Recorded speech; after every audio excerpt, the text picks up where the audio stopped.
Shalom, puji nama Tuhan, kita dikumpulkan kembali dalam channel ini. Saya Evangelis Fernando Ginting, senang menyapa kita semua dan membagi berkat melalui channel ini. Saat ini saya ada di Heritage Baptist Church. Inilah tempat ibadah yang ada di gedung ini.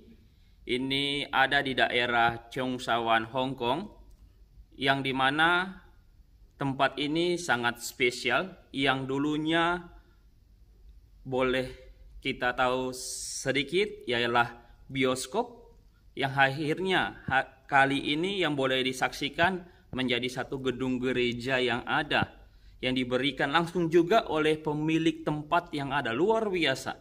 Inilah satu pekerjaan Tuhan dalam pelayanan yang ada, akhirnya boleh adanya gedung Heritage Baptist Church yang ada, yang dimana tempat ini juga 4 bulan setelah pandemi COVID-19 tidak ada peribadatan. Tetapi boleh kita ketahui, minggu ini boleh kembali dalam aktivitas atau dalam kegiatan ibadah yang ada, tetapi cuma diadakan 1 kali. Inilah yang boleh saya perkenalkan untuk Heritage Baptist Church untuk kita semua, yang dimana gereja inilah yang mengutus kami, yang mendukung pelayanan kami di Hong Kong.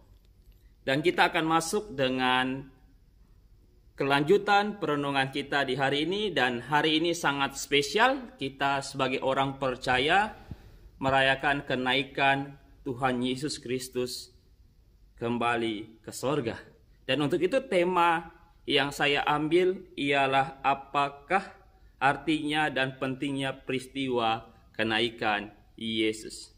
Setelah Yesus bangkit dari kematiannya, ia menampakkan dirinya, yang boleh kita lihat berdasarkan yang tertulis di dalam kitab Kisah Para Rasul pasal yang pertama ayat yang ketiga. Yesus juga menampakkan diri kepada beberapa orang, yaitu kepada wanita yang dekat makam, yang boleh kita baca dalam Matius pasalnya ke-28 ayatnya ke-9 sampai ayatnya ke-10. Kepada murid-muridnya boleh kita lihat juga di Lukas 24 ayat ke-36 sampai 43, dan kepada lebih dari 500 orang lainnya yang terdapat di 1 Korintus pasalnya yang ke-15 ayat yang ke-6. Selama 40 hari Yesus berulang-ulang kali menampakkan dirinya kepada setiap orang dan berbicara kepada para murid tentang kerajaan Allah, yang boleh kita lihat juga di dalam pembacaan kita dalam Alkitab kita yang terdapat di Kisah Para Rasul pasal yang pertama ayatnya yang ke-3. 40 hari setelah kebangkitan Yesus, dan di sini Yesus juga beserta murid-muridnya pergi ke Bukit Zaitun dekat Yerusalem. Di sana Yesus berjanji kepada pengikutnya bahwa mereka akan menerima Roh Kudus. Ia menyuruh mereka untuk tetap tinggal di Yerusalem sampai Roh Kudus itu turun ke atas mereka. Kemudian Yesus memberkati mereka dan kemudian naik ke sorga. Dan peristiwa kenaikan Yesus ini dikisahkan di Lukas pasalnya ke-24 ayatnya ke-50 sampai 51 dan Kisah Para Rasul pasalnya yang pertama ayat 9 sampai ayatnya ke-11. Dengan jelas tertulis di Alkitab bahwa kenaikan Yesus itu secara sungguh-sungguh terjadi apa adanya dan disaksikan oleh banyak orang dan murid-murid yang sedang menatap ke langit, berusaha melihat Yesus naik ke sorga. Dua malaikat muncul dan berjanji bahwa Yesus Kristus akan kembali sama seperti ketika kamu melihatnya naik ke sorga, yang boleh kita lihat di Kisah Para Rasul pasal yang pertama ayat yang ke-11. Kenaikan Yesus Kristus memiliki beberapa makna. Yang pertama, menyatakan pelayanannya di dunia telah selesai. Kita tahu Allah Bapa telah mengirimkan anaknya yang tunggal ke dalam dunia, dan sekarang anaknya sudah kembali kepada Bapa. Yang kedua, menyatakan kesuksesan, misi dan karyanya di dunia.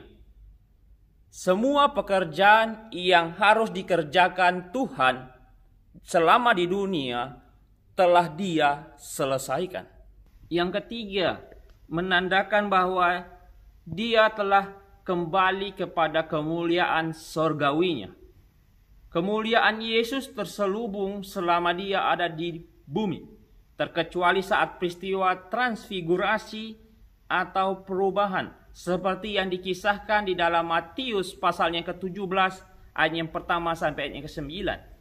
Yang keempat, menyatakan peninggian Allah Bapa kepadanya.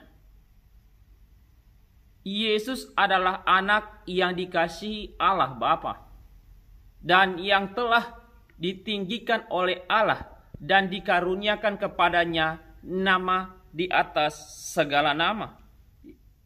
Yang kelima, memungkinkan untuk menyiapkan tempat bagi kita. Sebagaimana perkataan Yesus dalam Yohanes pasal yang ke-14 ayat yang kedua, di rumah Bapakku banyak tempat tinggal. Jika tidak demikian, tentu aku mengatakannya kepadamu, sebab aku pergi ke situ untuk menyediakan tempat bagimu. Menyatakan permulaan pekerjaannya yang baru sebagai imam yang agung dan perantaraan bagi perjanjian yang baru. Yang boleh kita lihat bersama-sama dalam Ibrani pasal yang keempat ayat 14 sampai ayat yang ke-16 dikatakan.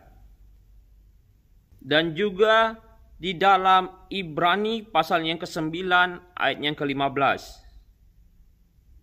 Yang ketujuh, menentukan pola untuk kedatangannya.